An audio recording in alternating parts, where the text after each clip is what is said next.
Mismo Tomás Aquino, él rechazó como una persona contaminada por Aristóteles. Y así, lo que quiero decir es que es con Luther. Podemos decir que hubo un rompimiento entre, digamos, se rompió la armonía de la ciencia y la religión, que antes vivían en paz, como yo dije, que el Vaticano patrocinaba, apoyaba completamente al Renacimiento, tanto que, pero quiero decir, con la reforma protestante, cuando la Iglesia romana perdieron no solamente algunos seguidores o una iglesia física en algún lugar, perdía países enteros. Entonces, con la contrarreforma, la propia iglesia romana cambió su posición y en vez de apoyar a la nueva ciencia y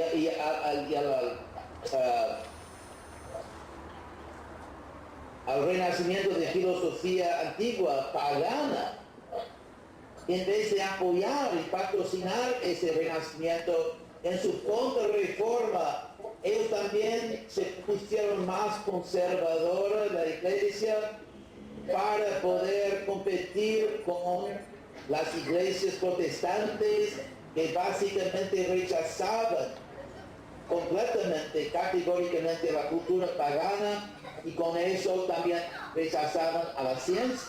Entonces es interesante que el divorcio entre la ciencia y la religión la pidió no la ciencia, porque los grandes científicos eran completamente cristianos. Es la iglesia o las varias iglesias, porque ya estamos hablando de una Europa, digamos, multireligiosa, y es la iglesia que pidió divorcio. Y mismo así, por ejemplo, podemos observar que mismo hasta el siglo XVII, los años 1600, que por ejemplo,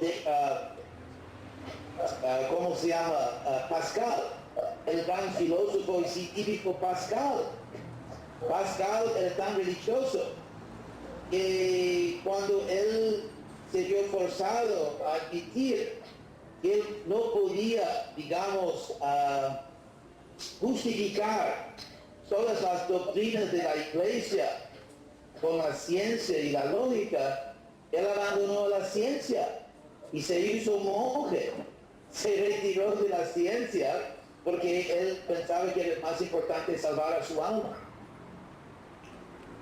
Pero podemos observar, por ejemplo, Descartes. Quiero hablar más de un filósofo histórico y después vamos a volver a la actualidad. Descartes, el filósofo, no sé cómo se dice en español, Descartes, pero no sé cómo se pronuncia en español. Descartes. En inglés se usa la pronuncia francesa, el francés, Descartes.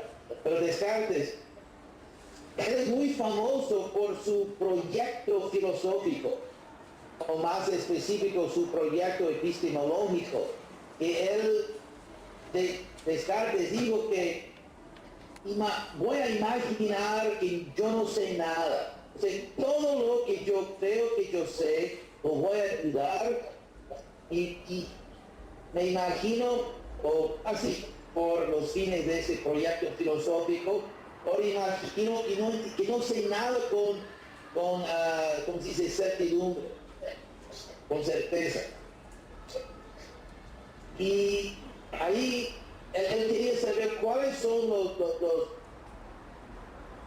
si existe una verdad que no puedo dudar, y como hombre racional, como persona, digamos, comprometida a la ciencia, a la filosofía, no tanto a la ciencia, más a la filosofía, él no era científico, que si hay algo que no puede dudar, y él llegó a la conclusión que lo que no puede dudar es que estoy pensando, porque si dudo, solo puedo dudar si soy consciente, así que el hecho de yo ser consciente no puedo dudar. Eso es el famoso, la famosa declaración de Descartes, cogito ergo sum, que pienso, por tanto existo. Pero lo que quiero decir sobre Descartes, con Descartes podemos observar cuán lejos hasta los filósofos cristianos se han ido tan lejos del medioeval. Porque en el medioeval todo el mundo suponía de que sabemos lo que está en la Biblia, sabemos lo que dicen los sacerdotes, lo que dice el Papa, eso sabemos con certeza. Entonces, nada más el proyecto, el concepto de decir, voy a imaginar que yo no sé nada. Mismo el concepto de un proyecto así, que yo no sé nada, okay, o sea, dudo a la Biblia, dudo a los sacerdotes, dudo al Papa, dudo a todo. Fue un proyecto un poco, ¿cómo se dice?, atrevido, osado en ese periodo. Pero Descartes está llevando a cabo su proyecto filosófico más de un siglo después de Luther, cuando Luther rechazó a la ciencia y a la filosofía, diciendo que toda escritura. Lo que pasa es que, por ejemplo, Galileo, el caso de Galileo, que Galileo fue, como se dice, procesado por la iglesia. Eso es muy famoso, los científicos nunca nos dejan olvidar. Pero fue únicamente la iglesia romana, después de la reforma protestante, que peleaba con Galileo, porque si no hubiera sido por la reforma protestante, Galileo habría sido patrocinado por el Vaticano. Pero lo que quiero decir ahora es que la historia muestra que con ese divorcio que hubo entre la ciencia recién nacida o recién renacida, ese conflicto, ese divorcio entre la ciencia y la teología, un divorcio pedido por la iglesia, no por la ciencia. Lo que pasa es que la ciencia ganó. Es como una pareja, que el hombre es muy orgulloso y pide divorcio y piensa que la mujer no puede vivir sin mí. Pero se hace el divorcio y después de un tiempo el hombre acaba sufriendo, pobre, y la mujer es un gran éxito. Y el hombre así con orgullo pensaba que yo no necesito a ella, yo tendré una vida increíble y ella no es nada sin mí. Pero resulta que es la mujer que tiene éxito, que tiene una vida maravillosa y el hombre fracasa. Hablando en términos no de lo que es la verdad última, pero en términos de influencia pública, es la ciencia que ganó. Porque hubo, la Revolución